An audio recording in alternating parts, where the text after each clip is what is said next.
Hey, it's Gina with WTI, and if you're looking for an easy and quick way to chop and mince garlic, you are gonna love this little chopper that I got from Gourmet Easy.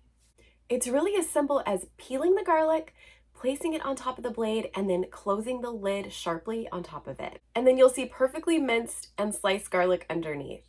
Now, if you're wanting to use this as a storage container inside the fridge, I found that it was best to follow the manufacturer's instructions and wash the entire stainless steel lid and blade along with the lip of the container with hot soapy water first.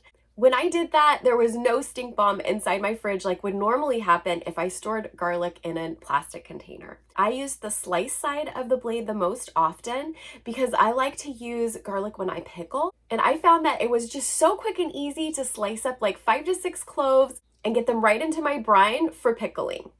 This would make the perfect gift for the person in your life who loves to cook and is looking for easy solutions to prep their meals.